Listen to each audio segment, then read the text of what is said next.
Account में transaction करने के लिए हमको चेक बुक दी जाती है। चेक का इस्तेमाल करके हम अपने अकाउंट से पैसे निकाल सकते हैं। उसके साथ ही साथ हमें किसी का पेमेंट करना है तो जितने अमाउंट का हमें पेमेंट करना है वो अमाउंट हम चेक में भर के उस व्यक्ति को दे सकते हैं और हम अपने चेक से किसी के भी अकाउंट में पैसे ट्रांसफर कर सकते हैं। वैसे तो चेक कई टाइप के होते हैं, लेकिन मुख्य रूप से 3 टाइप के चेक इस्तेमाल किए जाते हैं। जो हम अकाउंट में ट्रांजैक्शन करते हैं उसमें हम देखेंगे मुख्य रूप से 3 प्रकार के चेक हम लोग ज्यादातर इस्तेमाल करते हैं। तो आज के वीडियो में मैं आप लोगों को उन 3 टाइप के चेक के बारे में बताने जा रही हूँ और आपको वो चेक कैसे भरने हैं उसके बारे में मैं आपको पूरी डिटेल में बताऊंगी। और उसके साथ ही साथ कुछ बहुत ही इम्पोर्टेंट डिटेल कि आपको चेक भरते समय क्या सावधानी रखनी है, पेमेंट लेने आप जा रहे हैं तो क्या सावधानी रखनी है, और भी कई सारी आपको बहुत ही इम्पोर्टेंट डिटेल इस वीडियो में मिलने वाली है। तो प्लीज ये वीडियो बिना स्किप किए आप लोग लास्ट तक जरूर देखिएगा। हेलो एवरीवन, मेरा नाम है सारिका और आप लोगों का स्वागत है ग्रेट इंडियन खजाना में। जब आप चेक भरते हैं तो आप चेक को भी 2 तरीके से भर सकते हैं। एक तो आपको खुद से अपने अकाउंट से पैसा निकालना है, दूसरा है कि आपने किसी दूसरे व्यक्ति को पेमेंट के लिए चेक दिया है तो वो चेक आपने उसके नाम पर दिया है तो वो व्यक्ति जाएगा और आपके अकाउंट से पैसे निकालेगा या फिर वो अपने अकाउंट में पैसे ट्रांसफर करेगा। तो पहले तो मैं आपको बताती हूँ कि अगर आपको खुद से अपने अकाउंट से पैसे निकालने हैं तो आपको कैसे चेक भरना है। चेक भरने के लिए आप हमेशा एक बात ध्यान रखिए कि जो चेक के फ्रंट साइड में जो आप चेक का साइड देख रहे हैं वहां पे आपको टोटल 5 कॉलम फिल करने होते हैं और जो कंपलसरी हैं। अगर उसमें से आपने एक भी कॉलम छोड़ा तो आपको फिर पेमेंट नहीं मिलेगा। तो यहाँ पर देख लेते हैं क्या वो 5 चीजें हैं। एक तो आपकी डेट, दूसरा पे के आगे यहाँ पे रुपीज अमाउंट डालना है और यहाँ पे अमाउंट डालना है और यहाँ पे सिग्नेचर। तो ये 5 चीजें आपको भरनी है कंपलसरी। तो हमेशा ये बात आप ध्यान रखिए। चलिए सबसे पहले भर लेते हैं डेट। तो डेट के लिए यहाँ पे फॉर्मेट दिया हुआ है DDMMYYY। तो DD में आपकी जो डेट है, MM में मंथ आएगा और यहाँ पर ईयर आएगा। यहाँ पर मैंने आज की डेट डाल दी है। अब एक चीज आप लोग हमेशा ध्यान रखिए कि जो चेक होता है उसमें जो डेट पड़ी होती है उस डेट से वो चेक 3 महीने तक वैलिड होता है। मतलब आज से मिलाकर के 3 महीने तक ये चेक वैलिड है। 3 महीने के बाद अगर एक भी दिन आगे बढ़ता है फिर ये चेक वैलिड नहीं रहेगा। अब सेकंड कॉलम आता है पे का। तो आपको अपने अकाउंट से खुद ही पैसे निकालने हैं तो आप चाहें तो यहाँ पर आप अपना खुद का नाम लिख सकते हैं और आप चाहें तो यहाँ पर सेल्फ भी लिख सकते हैं। तो यहाँ पर हम सेल्फ लिख देते हैं। सेल्फ मतलब हुआ स्वयं, खुद को पैसे निकालने हैं। चेक भरते टाइम एक बात जो आपको हमेशा ध्यान रखनी है, चाहे आप पे भर रहे हैं या रुपीस भर रहे हैं, यहाँ पे अमाउंट डाल रहे हैं, आपको स्पेस बिल्कुल भी नहीं छोड़नी है, जिससे कि अगर कभी किसी के हाथ में ये चेक लग जाए तो इसका कोई गलत इस्तेमाल ना कर सके, कोई भी चेक पे ओवर राइटिंग ना कर सके। इसलिए हमें चेक भरते टाइम यहाँ से स्टार्ट करना है, बिल्कुल भी यहाँ पे स्पेस नहीं छोड़ना है। और अब ये जो स्पेस बचा है तो इस तरह से हम यहाँ पर लाइन खींच देते हैं तो किसी को भी ओवर राइटिंग करने के लिए यहाँ पर जगह ही नहीं मिलेगी। अब थर्ड कॉलम है रुपीज का। तो यहाँ पर आपको जितना अमाउंट निकालना है वो आपको यहाँ पर वर्ड में भरना है। तो चलिए मान लेते हैं आपको 1 लाख रुपए निकालने हैं। तो यहाँ पर बिना स्पेस दिए हमने 1 लाख लिख दिया है। अब जो भी अमाउंट आप भरेंगे उसके आगे आपको लिखना है ओनली। तो यहाँ पर लिख दीजिए ओनली और फिर उसके आगे जो जगह बच रही है उसको इस तरह से क्रॉस लाइन कर देंगे।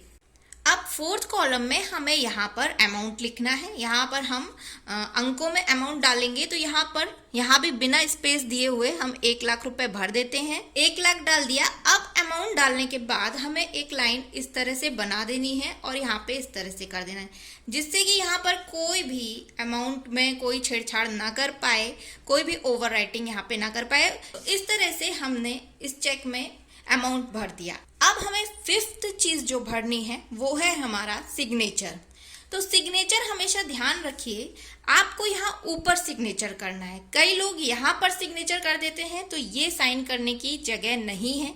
आपको हमेशा, ये लिखा भी हुआ है प्लीज साइन अबव, तो इतनी सारी जगह पड़ी हुई है, आप यहाँ पर अपना सिग्नेचर करेंगे। सिग्नेचर वही करना है जो आपका बैंक अकाउंट में जब आपने ओपन कराया होगा उस टाइम जो आपने सिग्नेचर किए होंगे वही सिग्नेचर आपको यहाँ पर करना है। तो यहाँ पर चलिए साइन कर देते हैं। तो ये चेक हमने भर दिया, गिन के हमने अपनी 5 जो कॉलम हमको भरने थे, जो 5 चीजें इसमें भरनी थी वो हमने भर दी। तो फ्रंट साइड में तो ये चेक पूरा भर गया। अब हमें बैक साइड पे क्या करना है, बैक साइड पर भी हम अपना साइन कर देते हैं। वैसे तो जो साइन मैच होता है वो हमेशा जो आप आगे साइन करते हैं यहाँ पर, यहीं से साइन मैच किया जाता है।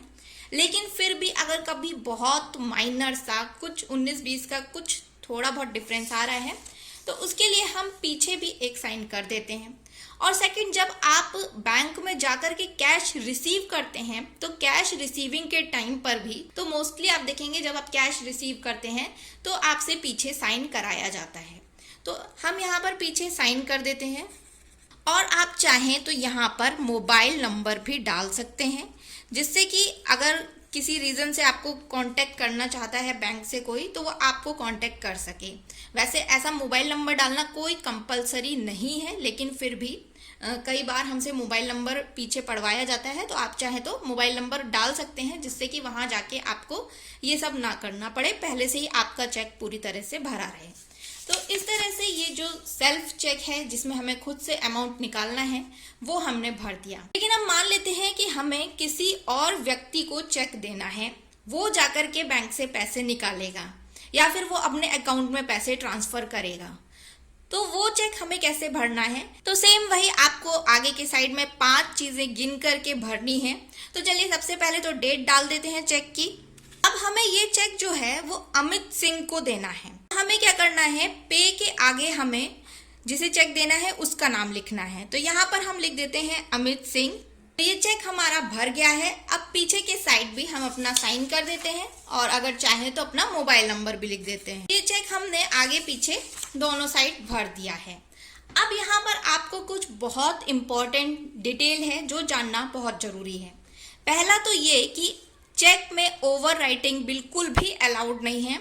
अगर आपने नाम में, अमाउंट में, यहाँ पर कुछ भी ओवर राइटिंग किया तो आपका चेक फिर वैलिड नहीं माना जाएगा।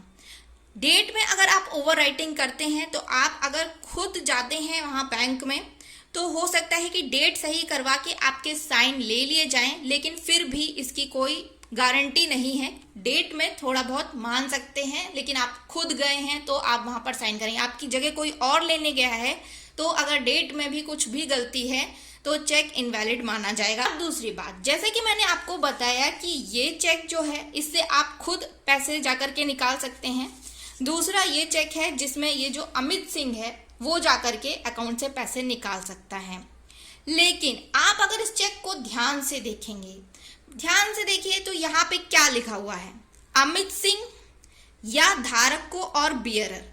इसका मतलब यहाँ पर यह है कि या तो अमित सिंह या फिर जो भी इस चेक को धारण कर रहा है, मतलब जो भी इस चेक को लेकर के आया है, जो भी इसका धारक है, उसको ये पेमेंट मिलेगा। तो इस जो भी में तो कोई भी आ जाएगा, अमित सिंह आ जाए चाहे कोई भी दूसरा कोई भी आदमी जा करके ये पैसे निकाल सकता है, क्योंकि वो इस चेक को लेकर के गया है। जो इस चेक का बियरर है वो आदमी है, तो उसको वो पेमेंट मिल जाएगा। अब जैसे कि आप ये सेल्फ चेक देख रहे हैं तो यहाँ तो सेल्फ लिखा है, लेकिन उसके आगे आप देखिए या धारक को और बियरर, तो सेल्फ मतलब आप खुद गए, लेकिन और कोई दूसरा जो इस चेक को लेकर के आया उसको भी ये पेमेंट मिल सकता है, क्योंकि यहाँ पर साफ साफ लिखा है सेल्फ या फिर बियरर को। तो ये जो चेक है आपका बियरर चेक है, इसको हम कहते हैं बियरर चेक, और ये बहुत ही कॉमन यूज होने वाला चेक है बियरर चेक। इसलिए ये जो बियरर चेक होता है ये आपका थोड़ा सा रिस्की चेक होता है, क्योंकि अगर ये किसी गलत हाथों में लग गया और वो भी बैंक जाकर के ये पेमेंट लेने जाएगा तो बैंक उसको भी पेमेंट कर देगा। तो ये हम थोड़ा सा रिस्की टाइप मान सकते हैं। हालांकि आरबीआई ने जो फ्रॉड हो रहे थे इसको लेकर के उस पर रोकथाम लगाने के लिए ये गाइडलाइन जारी कर रखी है कि जो आपको पेमेंट कर रहा है, जो बैंक में कैशियर है या जो ऑफिसर है जो आपको पेमेंट कर रहा है, वो आपसे आपके आईडी प्रूफ की डिमांड कर सकता है, और अगर आप उसको आईडी प्रूफ नहीं दिखाते हैं तो वो आपके पेमेंट को डिनाई भी कर देगा। तो यहाँ पर आपको एक चीज जो बहुत ध्यान में रखनी है कि जब भी आप पेमेंट लेने जाइए तो अपने साथ अपना एक आईडी प्रूफ लेकर के जरूर जाइए। तो ये तो आपका एक टाइप हो गया बियरर चेक का। अब यहाँ पर आप देख रहे हैं ये जो या धारक को और बियरर, अगर आप ये लाइन काट देते हैं, ये लाइन हमने काट दी, तो ये लाइन काटने के बाद अब ये आपका चेक सेल्फ, अगर आप खुद ही जाएंगे तो सिर्फ आपको ही पेमेंट मिलेगा, उसके अलावा किसी दूसरे व्यक्ति को ये पेमेंट नहीं मिलेगा, क्योंकि आपने और बियरर वाली लाइन काट दी है। तो अब ये बियरर चेक नहीं है, अब ये बन गया है ऑर्डर चेक। तो यहाँ पर जिसका नाम होगा, अब जैसे आप यहाँ पर अगर ये लाइन काट देंगे तो ये भी आपका ऑर्डर चेक बन गया। अब सिर्फ और सिर्फ अमित सिंह को ही इसका पेमेंट मिलेगा। और जब आप ऑर्डर चेक लेकर के बैंक में जाते हैं तो फिर आपसे आईडी प्रूफ मांगा ही मांगा जाता है। हो सकता है कि आपसे उसका जीरोक्स भी मांग लिया जाए कि एक जीरोक्स कॉपी वो आपके चेक के साथ अटैच कर लें कि इसी व्यक्ति को पेमेंट किया गया है। तो सिर्फ और सिर्फ अमित सिंह को ही पेमेंट मिलेगा, किसी और को ये पेमेंट नहीं मिलेगा अगर आपने यहाँ पे कट कर दिया। और आप कई सारे चेक देखेंगे तो आप देखेंगे कि और बियरर की जगह यहाँ पर और ऑर्डर लिखा होता है, धारक की जगह आदेशानुसार लिखा होता है, और बियरर की जगह और ऑर्डर, तो वो आपका ऑर्डर चेक ही होता है। वहाँ पर आप यहाँ पे जो भी नाम, जिसका भी नाम लिखते हैं, सेल्फ लिखते हैं, तो पेमेंट उसी को मिलता है। और अगर बियरर चेक में आप ये कट कर देते हैं तो वो ऑर्डर चेक बन जाता है।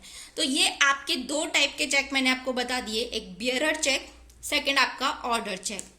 अब अगर हम इस चेक की बात करें जो आपने ये अमित सिंह को चेक दिया है, तो ये या तो आपके अकाउंट से पैसे विड्रॉ करेगा, कैश विड्रॉ भी कर सकता है, और अगर ये चाहे तो अपने अकाउंट में पैसे ट्रांसफर भी कर सकता है। तो इस चेक में उसके पास दोनों ऑप्शन मौजूद हैं। वो चाहे तो आपके अकाउंट से पैसे विड्रॉ करे ये चेक ले जा करके, या फिर वो चाहे तो अपने अकाउंट में पैसे ट्रांसफर करे।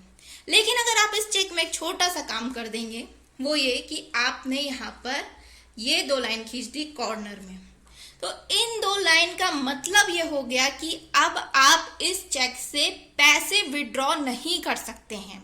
अब इस चेक से आप सिर्फ अकाउंट में पैसे ट्रांसफर कर सकते हैं। ये दो लाइन का मतलब ही होता है कि अब ये अकाउंट पे ही चेक हो गया है। आप यहाँ पर अकाउंट पे भी लिख सकते हैं, तो यहाँ पर लिख देंगे अकाउंट पे। अब इस चेक से कैश विड्रॉ नहीं होगा, अब इस चेक से सिर्फ और सिर्फ जो अमित सिंह है उसके अकाउंट में पैसे ट्रांसफर होंगे।